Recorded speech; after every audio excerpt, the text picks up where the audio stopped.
When astronauts traveled to the far side of the moon, they entered a place where no human voice could be heard. During the Apollo missions, each spacecraft followed an orbit that carried it behind the moon for several minutes at a time. As it crossed that boundary, Earth disappeared. Not visually, but electronically. The moon's massive body blocked all radio signals completely. Mission Control could no longer hear the crew. The crew could no longer hear Earth. This was expected. NASA called it a communications blackout, a routine part of lunar orbit. For those minutes, the astronauts were entirely alone. No updates, no instructions, no voices, just the hum of life support systems and the quiet of space. And then, something else. As the spacecraft moved deeper behind the moon, a sound appeared in the astronauts' headsets. It wasn't loud. It didn't burst in suddenly. It crept in slowly, almost carefully, as if tuning itself into existence. A whistling sound. Soft, rhythmic, rising and falling in pitch. The astronauts paused. They listened. They checked their equipment. They waited for the sound to fade. It didn't. They tried to describe it later, struggling to find the right words. It wasn't static. It wasn't noise. It didn't resemble interference they had trained for. Some compared it to wind passing through a hollow space. Others said it sounded almost like distant music, something patterned, something repeating. It had a rhythm. That detail mattered, because random interference doesn't repeat itself so cleanly. The astronauts asked each other if they were hearing the same thing. They were. The sound was present in multiple headsets, not just one. It shifted slightly as the spacecraft moved, but it never disappeared entirely during the blackout. And there was a deeper problem. Behind the moon, nothing from Earth could reach them. No radio stations, no satellites, no accidental cross signals. The moon itself acted like a wall, blocking all known transmissions, which meant whatever they were hearing wasn't coming from home. The astronauts didn't panic. They were trained not to, but the moment stayed with them. When contact with Earth was restored and the spacecraft emerged from behind the moon, the sound vanished almost instantly. Silence returned. Mission Control resumed talking as if nothing unusual had happened. The astronauts reported what they heard. NASA listened, and NASA recorded it. The sound was logged in mission transcripts, stored alongside telemetry data and routine system checks. It wasn't announced publicly. It wasn't treated as an emergency, but it wasn't dismissed either. Instead, it was archived. Quietly. Later, the recordings were given an internal label that felt strangely casual for something unexplained. Space music. Not a scientific term, not a diagnosis, just a name. At the time, the public didn't know. The Apollo missions were presented as triumphs of engineering and human courage. There was no mention of unexplained sounds echoing through astronauts' headsets while they orbited the far side of the moon. But inside NASA, engineers and scientists reviewed the data again and again, because this wasn't a one-time event. On later missions, as different crews followed similar lunar orbits, the sound appeared again. Not identical every time, but unmistakably familiar. A whistling tone, a repeating pattern. Always during the blackout. Always behind the moon. Never before. Never after.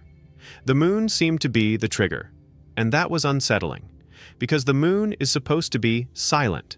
It has no atmosphere, no weather, no magnetic field strong enough to behave like Earth's, nothing that should generate sound. And yet, when humans passed behind it, when they were cut off from everything they knew, something filled the silence.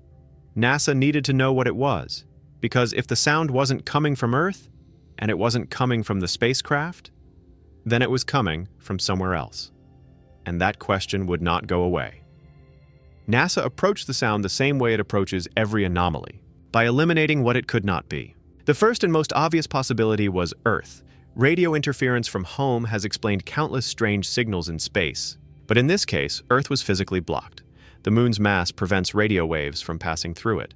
During far-side orbit, even powerful transmissions cannot reach a spacecraft. This blackout is absolute. That meant the sound could not have originated from Earth. No broadcasts, no accidental overlaps, no hidden signals leaking through. The moon made sure of that. Next, engineers turned their attention inward, to the spacecraft itself. Apollo capsules were packed with electronics, wires, transmitters, receivers, antennas, headsets. Any one of them, if faulty, could produce noise. NASA reviewed system logs, power levels, component behavior, and headset recordings. Nothing stood out. The equipment functioned normally before the blackout, during it, and after communication was restored. There were no spikes, no drops, no anomalies that coincided with the sound. The same hardware flew on multiple missions without producing the effect anywhere else. If it was a malfunction, it was a remarkably selective one. Then came human error. Could the astronauts have imagined it? NASA rejected this quickly. The sound was heard by multiple crew members at the same time. It was recorded. It followed patterns. It appeared independently on different missions, with different crews, in different years. Hallucinations do not repeat themselves with precision. Solar activity was another candidate. Space is flooded with charged particles from the sun. These particles can interfere with electronics, especially radio systems. Solar storms, flares, and plasma waves are known to create noise. But solar interference has a signature. It is chaotic. It crackles. It spikes. It floods channels with unpredictable bursts. The sound recorded during Apollo was different. It rose and fell smoothly. It followed a rhythm. It lingered, then vanished cleanly when the spacecraft emerged from behind the moon. Engineers found this troubling. The sound behaved less like noise and more like a signal, though no one could identify a sender. NASA compared mission data across Apollo flights. They aligned timelines, orbital positions, power states, antenna configurations. Again and again, the same detail surfaced. The sound only occurred during lunar orbit, specifically during far-side passes. It never appeared during launch, never during Earth orbit, never during the journey to or from the moon. Only there, only then. That narrowed the problem dramatically and made it more disturbing, because it suggested that the moon itself was involved. But the moon is not supposed to do anything like this. It has no atmosphere to carry sound, no weather, no active geology on the scale needed to generate electromagnetic disturbances. Its magnetic field is weak and fragmented. By all known measures, it is inert, dead. Yet the sound did not occur near Earth. It did not occur in deep space. It occurred near the moon. NASA engineers debated whether the spacecraft's motion through the lunar environment could be responsible. As Apollo traveled through regions of charged particles trapped around the moon, interactions might occur. But even this explanation struggled. If such interactions were common, the sound should have appeared during other phases of flight. It did not. If the moon caused it, the effect should have been predictable. It was not. The sound was consistent enough to be recognized, but inconsistent enough to avoid explanation. That was the problem. NASA does not fear unknowns, but it does not like patterns it cannot model. The recordings were analyzed repeatedly over the years. Some engineers believed they were close to an answer. Others believed the data was incomplete. As technology advanced, interest shifted to new missions, new problems, new priorities. The sound was never classified, never labeled dangerous, never officially explained. It was filed away as an unresolved curiosity. Yet the question lingered. If it wasn't Earth, and it wasn't equipment, and it wasn't solar noise, then something else was interacting with the spacecraft. Something tied to the moon, something invisible, something that only revealed itself when humans passed behind it. The moon remained silent to the naked eye, but not to the radios, and that silence was beginning to feel intentional. With the usual explanations exhausted, NASA turned to theory. One possibility involved plasma oscillations. Space is not empty. It is filled with charged particles. Electrons and ions flowing from the sun, trapped and redirected by magnetic fields.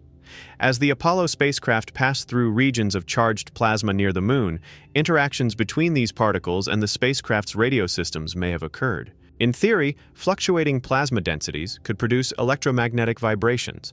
Those vibrations, when captured by radio receivers, could be converted into sound.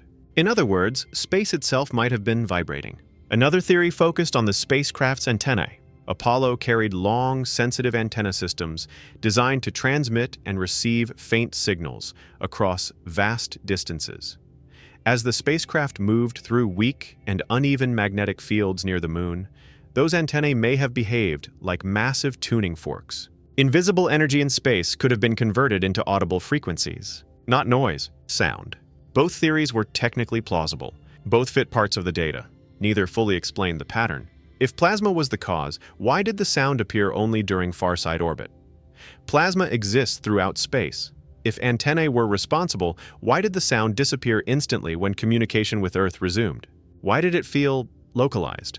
NASA attempted to recreate the conditions using models and simulations, but the lunar environment is complex and poorly understood, especially at the time of Apollo. The moon does not behave like Earth. Its magnetic field is weak, fractured, and uneven. Its interaction with solar particles is inconsistent. There was no clean answer. Over time, Apollo ended. Budgets shifted. New missions replaced old mysteries. The recordings remained.